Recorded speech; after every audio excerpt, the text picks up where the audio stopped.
Hello.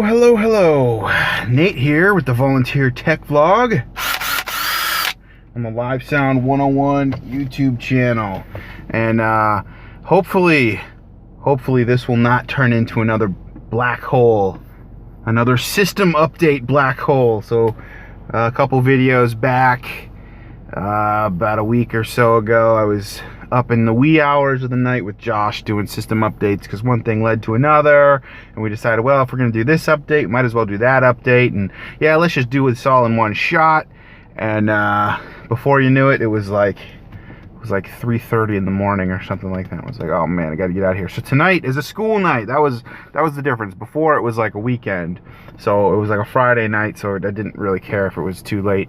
Although my kids wake me up at like 6:30, 7 a.m. every morning anyway, so it's like sleeping in isn't really an option anyway. But anyway, headed over to the church tonight with a very short goal. So now that we did the whole power distribution update and a bunch of other things, and we laid the groundwork to do the SAC update. So I think this will benefit the whole team. It'll benefit the worship leaders if we can get that ability to mix remotely back online again. We get those new Behringers fired up and routed back so that we can actually mix from the floor and have that ability to mix remotely.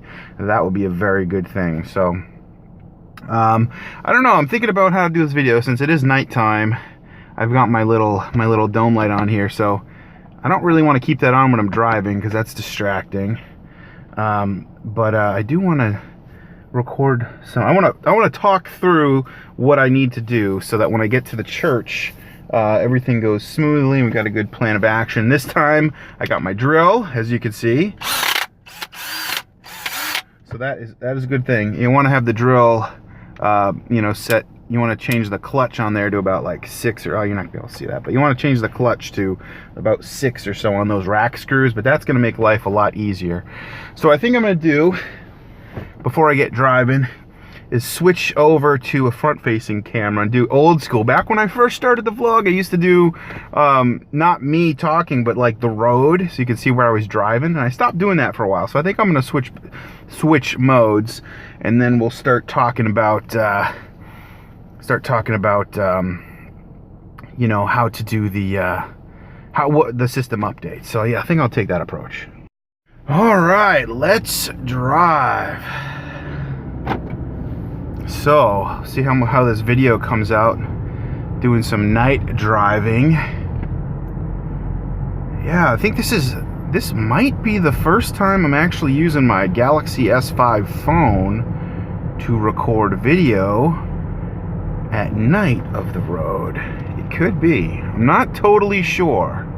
I think I was using my flip camera before, and actually the flip camera actually did a halfway decent job. Although I don't think I did any night driving with the flip, come to think of it. I think if I did, it was maybe during a snowstorm. I did some driving with that flip camera. So the snow is very reflective, and even if it's at night, you know, you're driving in the snow and the headlights bounce off the snow and it kind of lights things up a little bit. So anyway, I really have no idea how the video quality is going to be here. I guess I could clear off the window. That might help a little bit. But yeah, so let's talk through the system update. So I don't want this to turn into another black hole night. There's always more work to be done. We really should be doing is hiring an integrator to come in and do this work, but we're trying to save the church some money, and we're trying to do it ourselves, and you know, trying to do what we can here. But I think for 2017, this might be the last year we're really able to kind of pull things together, kind of on a volunteer basis. Yeah, I don't know. If you hear that clinking, you know what that is. That's my hazelnut iced coffee. Gonna need a little boost of energy. So yeah, you know, Josh is him and his wife are expecting their first kiddo. So as soon as that kiddo is here, Josh is gonna be a busy daddy. So time volunteering late at night is probably not gonna be an option. You know what I mean? But let's think. Okay, so we want to get SAC back online. And we've already got the faulty Behringers removed that had the word clock problem. Had problems keeping sync, and there's all kinds of distortion and noise happening due to that word clock.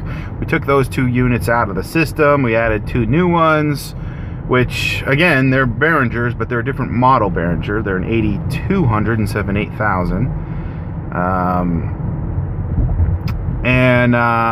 Installed those, fired them up, actually tested them out and made sure they worked in the last video. So what I want to do now is label them all really well. So we've got unit A, B, C, and D. Unit A is going to take channels 1 through 8. Unit B, 9 through 16. Unit C is going to take 17 to 24. 17 to 24. And then unit D is going to take 25 to 32. So the analog snake will plug right in there, and those convert.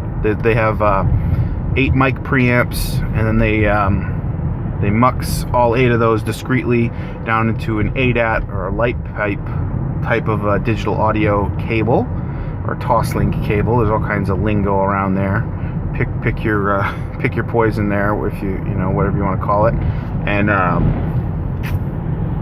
And then there it goes into our SAC computer, software audio console computer, and we've got a couple ADAT PCI input cards there that will do 8 in and 8 out.